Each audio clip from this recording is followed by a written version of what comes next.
Put that map up and leave it up for a little bit before we go into some of the scriptures that where we left off, and Kevin submitted his PowerPoint to me. So I'd like to just work a little bit on some of the things that the book of Galatians means to us, meant to the church at the time, some of the letters that Paul wrote. And as we recall, several weeks back when I first took this class and introduced Paul and looked at his life, his character, his background, his history, and his work.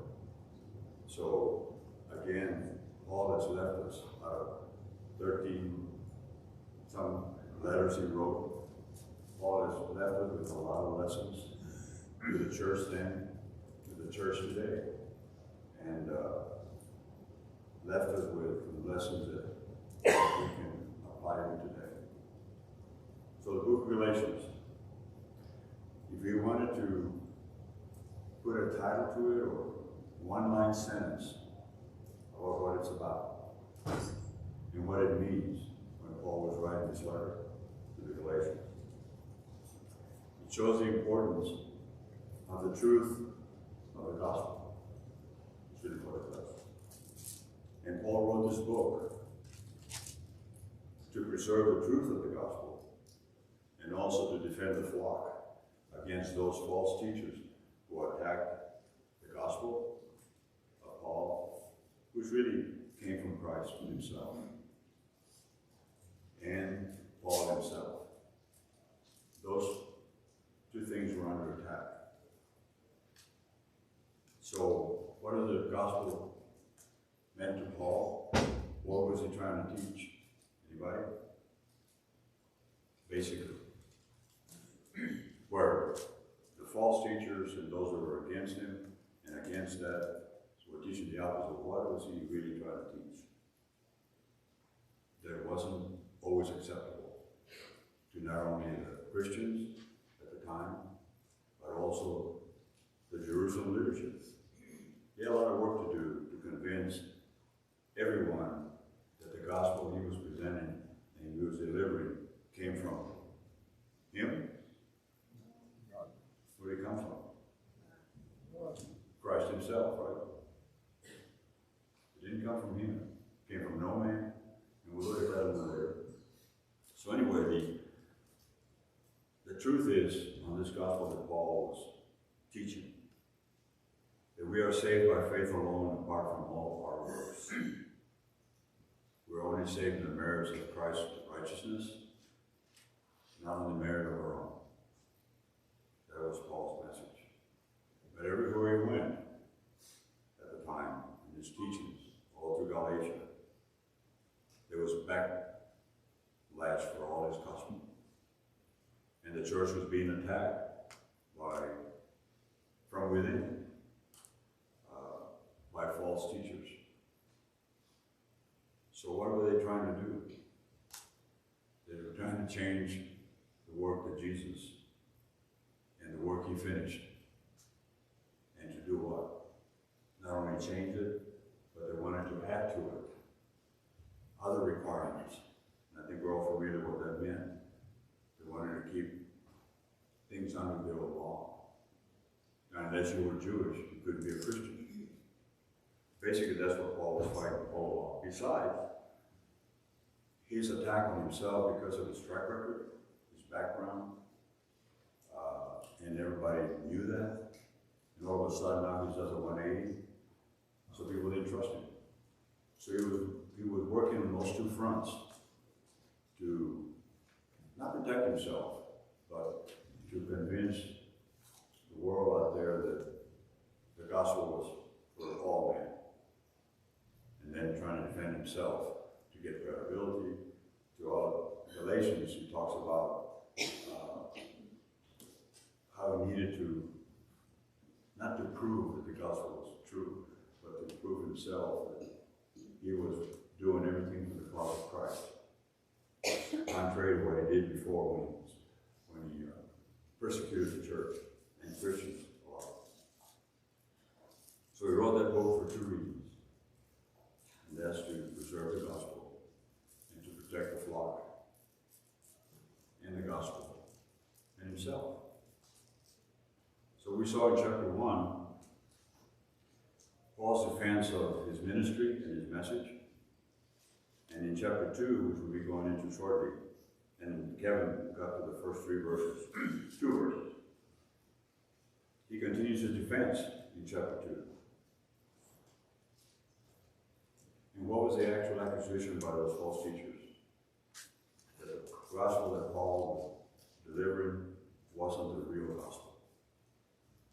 So it confused the church, and it confused the Lord's people. If you go back to Acts 15, Paul goes to the Jerusalem council, and he and Barnabas, they were sent there. And what did they send them there? To be able to lay an argument for the gospel. But was that enough? It was enough to convince the council of Jerusalem, but it had to take a letter. Paul not only was so convicted on the cause of Christ, just like he was when he was persecuting the Christians, he was also convicted in what needed to happen and what he needed to have behind him. So he was a smart man.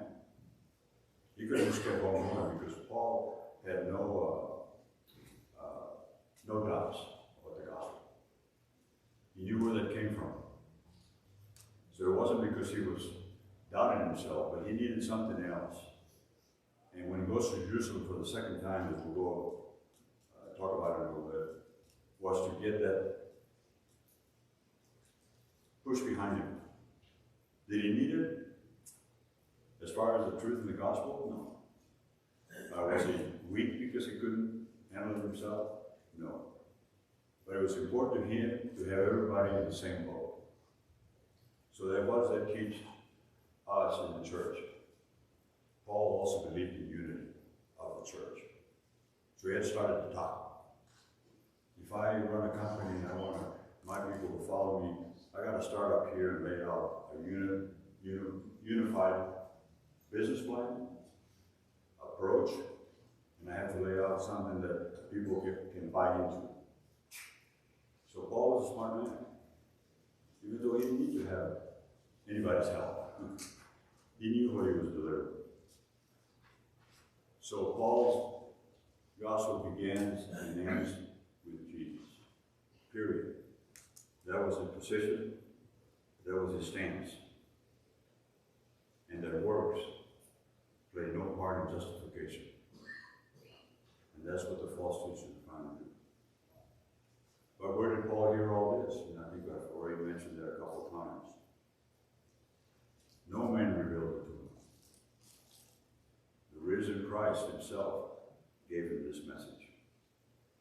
God the Father, Jesus Christ the Son, and the Holy Spirit.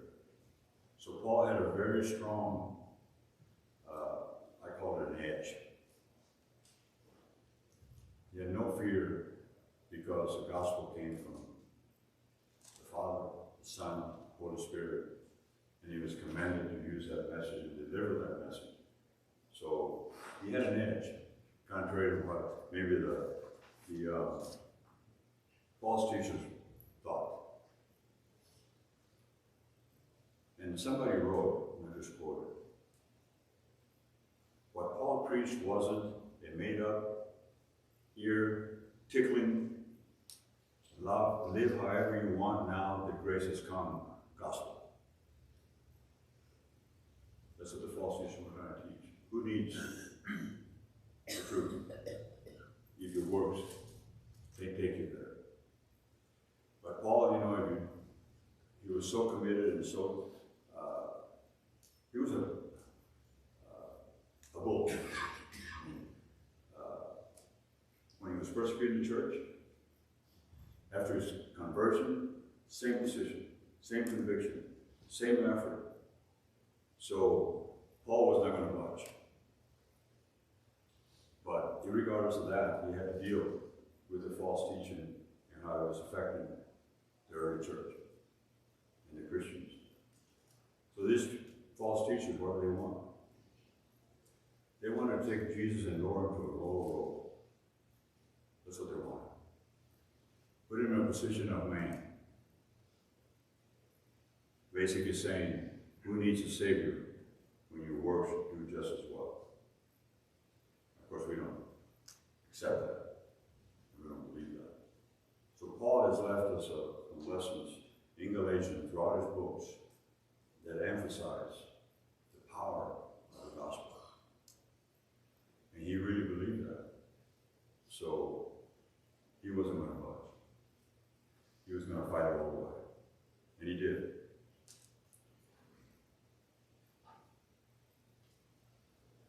That says Galatians 2 to 3, that's what Kevin left me, but I'd like to just go back. This is the New King James Version. I'd like to go back to the NIV and start with verse 1, where Kevin started chapter 2. He says, then after 14 years I went up again to Jerusalem with Barnabas, taking Titus along with me.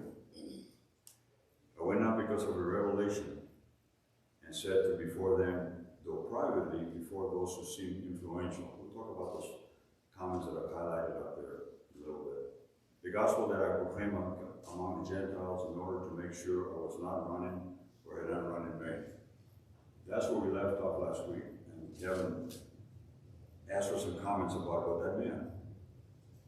And some of us felt, well, you know, we needed to have a consistency between the gospel and what was the truth. But there's a little more reason to that. You know, when Paul goes to Jerusalem for the second time, and we'll talk about it a little bit, he wasn't sure that he wasn't wasting his time. But he wanted to make sure that that was the case. And why did he say that? Because the Jerusalem leaders were not going to accept non-Jewish Christians. He thought it'd be a waste of time. So Paul was a leader. He's talking to his leaders, apostles, and Jerusalem leaders, but he was a leader himself. And to do that, you have to take a position like this. You have to make sure that what you're trying to do is going to work. And you have to be sure that everybody behind you. Otherwise, it's going to be a waste of time. That's how we look at it. So that's one reason that he makes those comments. He said that in verse 3, but even Titus, who was with me, was not forced to be circumcised, though he was Greek. This matter arose because his false brothers secretly came in and infiltrated our ranks to spy out our freedom that we have in Christ Jesus. The question I ask, will these false brothers teach people, were they all Christians? Were they all from the church? I think they were. I think they were members of the church. All Christians? Yeah. Is there a chance that there It was wouldn't some be people that weren't? called it wouldn't be called false brethren if they weren't. Right. But do you think that there was others in there that were infiltrating the church? You know, one of the things we have to be careful in the church today is there's sometimes people come to the Lord's church without their agendas. We have to be careful. Because it does happen. Are they always necessarily members of the church? No. Helen? Well, the word says there are tares in the church. Pardon? There are tares in the church. In other words, there are people who claim to be brethren. They disguise themselves as sheep that come amongst us. And they try to cause division. Sure. And they try to cause distrust. And they try to bring people down. And we're warned about them. And we're told about them. And this is the same case here.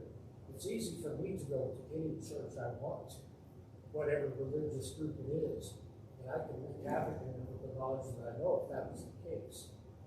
These people are trying to destroy the church. And it happens, and it will happen, but I do agree with Dave. Most of our brethren, and I'm not going to say that you blame them or not, but they weren't too sure themselves at that time of the gospel that Paul was bringing to them. And they didn't trust him. So were they deliberately trying to destroy the gospel? I think that's part of it. I think it's also the part that they weren't too sure. I'm not saying you can't blame them. Well, they were still trying to bind part of the old law on the gospel. Well, imagine going back from living with the old law, and all of a sudden there's a dramatic change. And not only that, but now you're talking about Gentiles. They weren't even Jews. So I try to put myself in those shoes. And what would I have done? Anything different? Would I be questioning? Doesn't mean that I was a good Christian. Doesn't mean I love Christ. But I could say, okay, here's a guy coming in and telling me all these things, and now I've got to change all the laws. Not even honor him anymore. David? Well, you know, I think that the key phrase up there is secrecy or stealth. You know, if you and I have a disagreement, you know, we don't have to be stealthy about it. We don't have to in other words, it'd be inappropriate for me to go to someone else and say, did you hear what he said? Yeah. You know, the stealth issue is what's here is, you know, and I think it also needs to go back to Paul talking about running in vain. I think this is connected, that Paul possibly classified himself as a division in the early church if he wasn't careful, you know, so running in vain could be a problem for him as well. But I think he's classifying these people as people who have an agenda, but they don't want to be upfront about it. They want to kind of sneak around and try to change the church with their agenda. And sometimes we might be scammed by that, if I can use that word. You know, I looked at several versions. I always do look at different versions, different translations. And the word stealth, I'm not so sure. This is the New King James. If you look at other versions, stealth means you can hide, like an airplane. Stealth jet fighters, you can't see them. They've got stealth ships now. You need modern ones. But I guess it's stealth. Why do you want to put stealth in there? But it means the same. Where you read in NIV that they infiltrated and they were spies. That's another word for spy. But stealth, the word stealth is just kind of, to me, it was kind of funny that word is used. Mark? I was thinking when you had your map up earlier that that's such a small part of the world, but even that little part of the world was so difficult to move around in.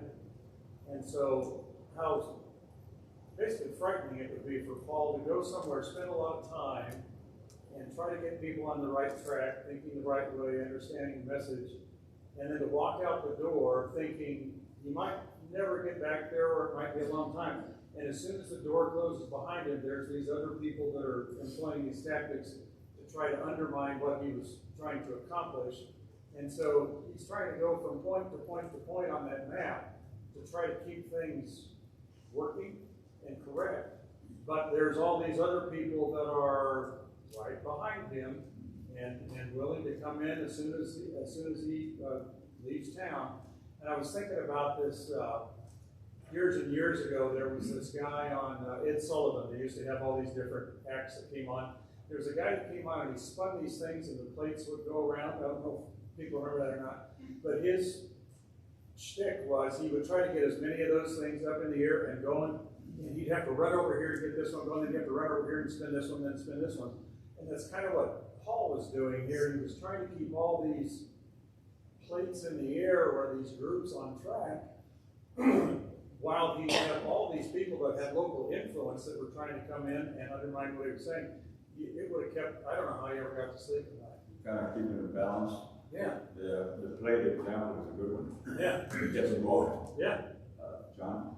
To Mark's point, if you read 2 Corinthians and 2 Thessalonians, Paul is correcting or rebuking or admonishing or just clarifying something from his first letter and from his visits to those locations. So both of those letters, as Mark said, are trying to go back and respin that plate so that they fully understand what he was teaching and to, again, push back against those who discredit Paul once he left, or even teach a false doctrine. Sure.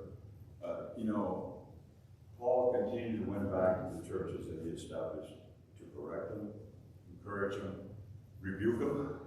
So he was constantly doing that. This is a side track. Martin, I had a friend in business, all business, and his name was White, out of Boston, in Manhattan. And so Martin and I went to visit in Cape Cod, which had a sailboat when I was sailing in the Atlantic. And I actually sailboat, steered it. And so we came back there in Cape Cod. On the shallow waters, you get this lobsters. So I said, it was right by the dock. So we went out there and collected these lobsters. And she said, I got a trick for you. So what we did, we took all these lobsters, and if you take a lobster and rub his back like this, they stand up. So we did that like the place. We took all 7 lobsters, and we kept going and rubbing them, and they would stand up, and we kept running the circle, and they stand right up. And They fall asleep. What you said made me think of that. And then we ate them. Then we boiled them. But you can actually do it, take a lobster and rub it back, and they stand right up. And they'll stay up. That was funny. They were pretty good. Cape Cod lobsters were awesome. Anyway, thank you for your comments. So, he talks about the infiltration, and Dave said, I think we all agree with most of the board members. Why, I can't imagine one of us here wanting to do that, to disrupt the Lord's church, disrupt His gospel, and cause division. Dave? I think the question to ask is, if I'm labeled a false brother, can I consider myself saved? I'm a member of the church, I'm a false member of the church, so, and I think that's an important question to ask ourselves, if we ever are inclined to, and I think there's times when a member of the church should stand up and be counted if they're erring in the church. Yeah. But you need to be careful about it, because, if you may label me a false brother, but what if, but if God labels me a false brother, then I think I'm in serious trouble. I don't think we'll get there, Marshall. Well, I just think how odd that must have been for the true believers, because it says they were secretly brought in. That must have been very odd. And can you imagine that happening in any congregation we've ever been in, that they secretly brought in false brethren? I just think that that's interesting. Well, I think there's thoughts and groups out there that are willing to do that. As David alluded to, it can happen. And we have to be careful. And I think Paul is trying to teach us that there are those that are wolves, in some clothing we don't recognize. Yeah. The other thing that's real important too is Paul was able to give out the special gifts. We don't have that today. And that's another reason why these Christians back in these times were able to believe, because miracles were done to prove the fact that God was with Paul. And that's a very important thing that we cannot forget about, because we have the Spirit living within us. We can't do those miracles today, but there's still gifts that we can do. But back then, they had that ability. Paul had the ability to do that, to prove it out. But he wanted people to understand that just because you have special gifts doesn't make you the premium Christian. In other words, because someday these are going to go away once the Word replaces that. So it's important to understand that they didn't have the book of Galatians, per se, when he was talking to them, helping them establish these churches and elders and stuff. He didn't see these books till a lot later.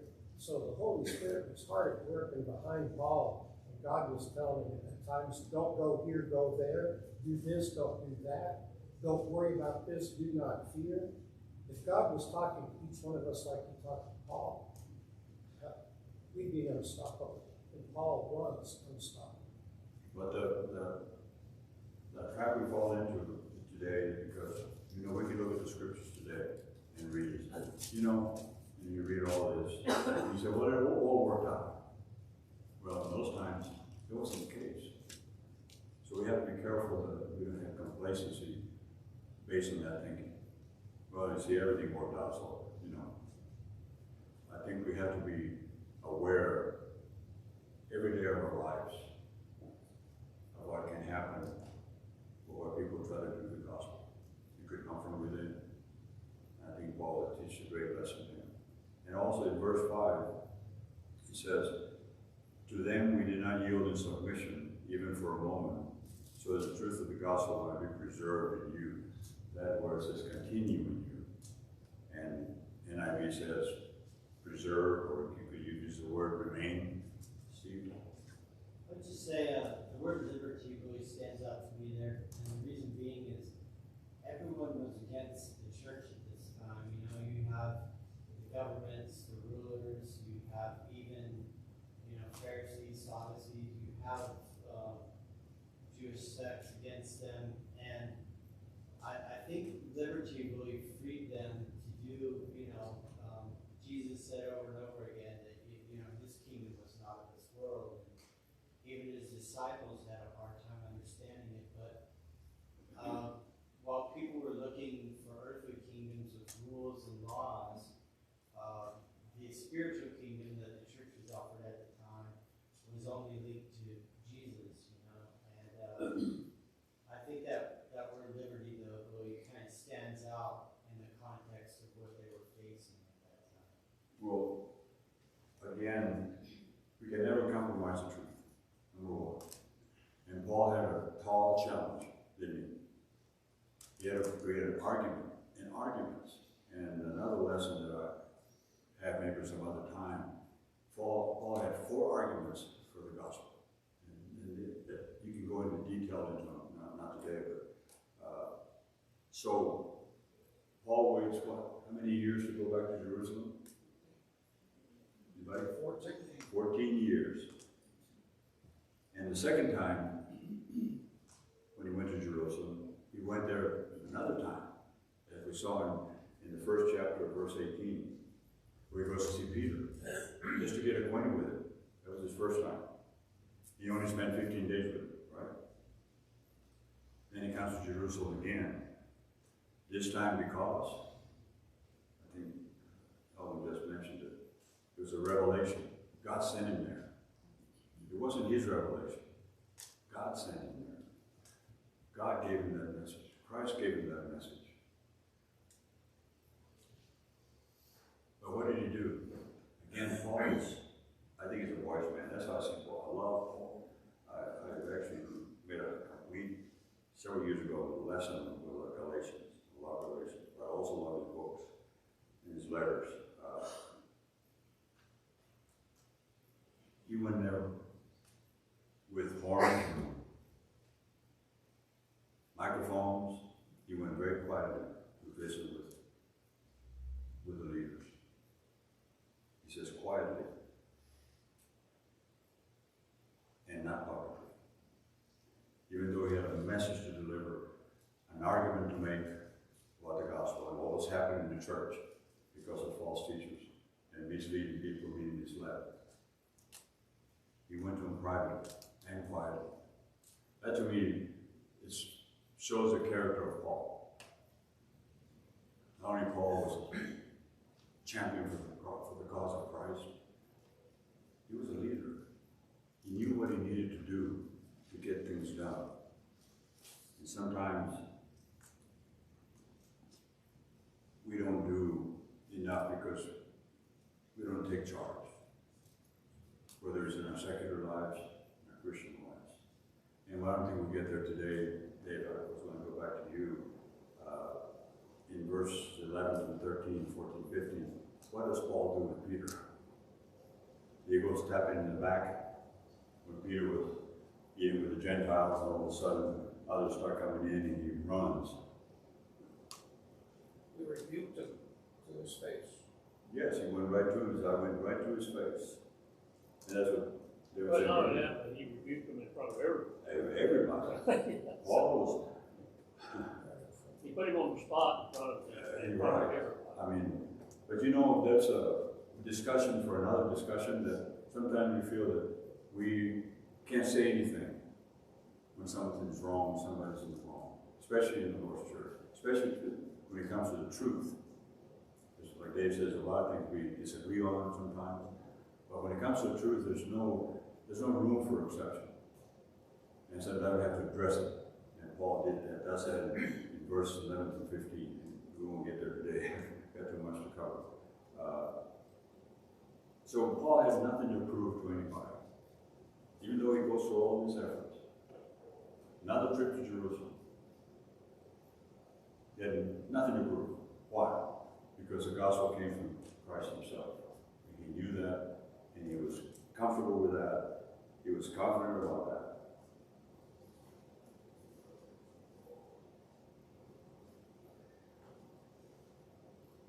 Sorry if I'm going too slow, but there's so much that I put together in Paul and Galatians through the years. And you can ask Mark how much time I spend. I never feel like I'm prepared. I don't care if I study for a month. I walk in this morning and I still not feel like I'm prepared. That's just me. That's just my nature.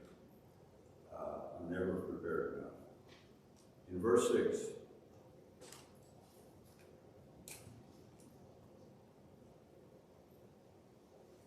as for those who seem to be important, whatever they were, makes no difference to me. God does not judge by external appearance. Those men added nothing to my message.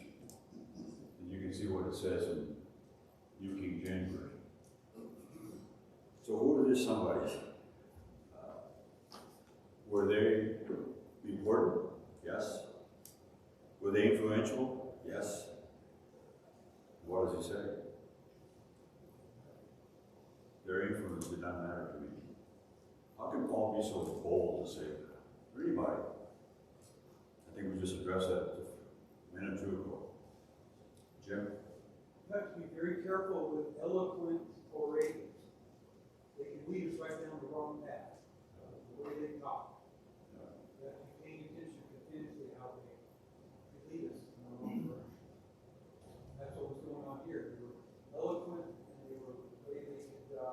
So they were influential though, and Paul respects that. I don't think he would have said that if he didn't. But the point is, the gospel and the message was not going to be influenced by anybody like that, even though he respected them, because he wouldn't have gone to Jerusalem the second time and dealt with the leaders unless he felt that way. And I gave a reason why, one of the reasons why he went there, because he wanted to have somebody behind him. Otherwise, it might have been in vain, all his work.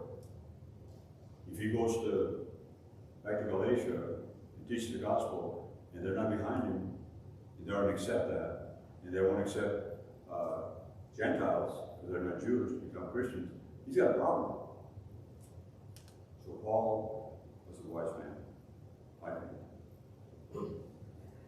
So he didn't know he had no approval from man, Paul, in his message, in his ministry. And all that was given to him by Christ. And as he goes to Jerusalem, he takes two guys with him, two men, Barnabas and Titus, a Gentile, whom they didn't know. They knew Barnabas as a Jew. And I think, to me, at this point, Titus becomes the important person in this whole meeting. Why would I say that? What would make Titus the most important person in this meeting? Paul was important. Why would I say that? Because Titus refused to be circumcised. We're not refused, but he said he didn't want to be circumcised. Okay. And that's very important, because that's what everybody was pushing on Paul. You got to be circumcised to be a true Christian. But he was a Gentile. That's right. Not circumcised. That's right. But he heard the gospel from Paul. So he was a Christian, even though he had never been a Jew. So Paul knew what he was doing. So my next question is, why did it take him? Why did it make Titus such a critical individual? He not being a Gentile, they didn't require him to be circumcised as the false teachers were teaching. But was Paul sure of that? You gotta ask your questions. They accepted him as he was. Well, after Uncircumcised. Paul's argument, they did. Initially, he wasn't sure they were gonna accept Titus, or like him, or even agree with Paul for making him a Christian, having become a Christian to the gospel. He wasn't sure. See, that's the thing that Paul was always thinking ahead. I'm gonna go here, but I'm not so sure if they're gonna accept my argument. He brings Titus because it's a good example. You know, when we do contracts, other contracts, partnerships, agreements, there's always an exhibit A. Always have an exhibit A. And other exhibits, but there's an exhibit A. Titus was exhibit A to Paul. He used him for that purpose, to demonstrate that here's a Gentile, not a Jew, that become a Christian through the gospel of Christ. And Paul is not a manipulator, but he knows how to get to people. And we find out later, we continue, we have one belt, that he proves that time and time again. That the gospel will eventually destroy this false teachers. And it does.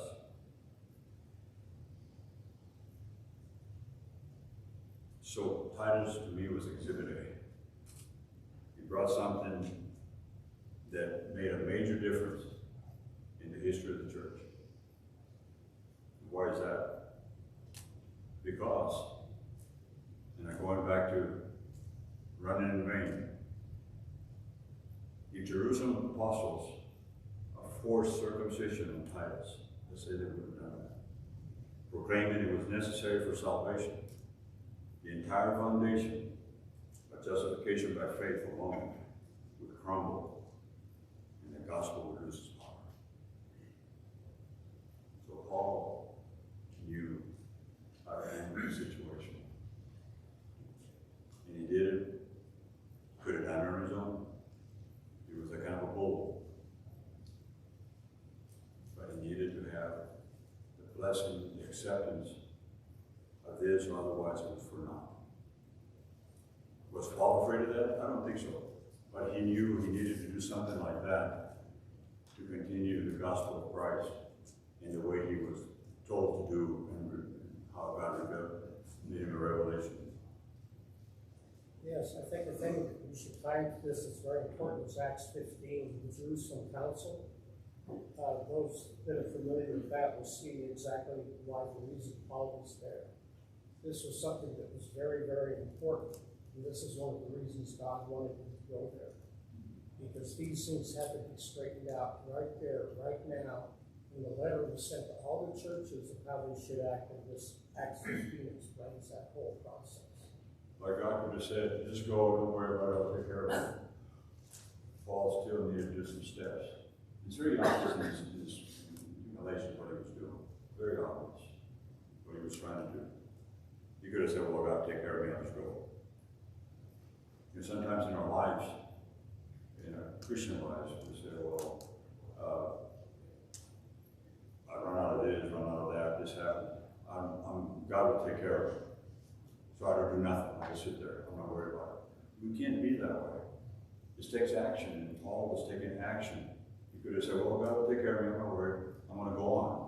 And he goes through this whole process of trying to educate and trying to lay an argument that eventually they accept. And he goes on his way. So we have to respect the wisest of Paul. Not only his commitment. Steve, one more time. Sure. Paul reminds the church of Corinth in 1 Corinthians 9:22 that he becomes all things to all people. And I think what he's getting there is that when people were weak, he was weak. When they were strong, he was strong.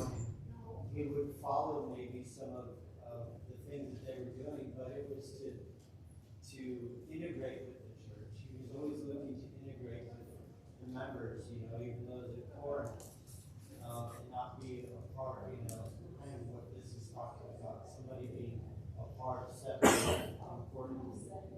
they're not integrated within the church. What did we call it initially?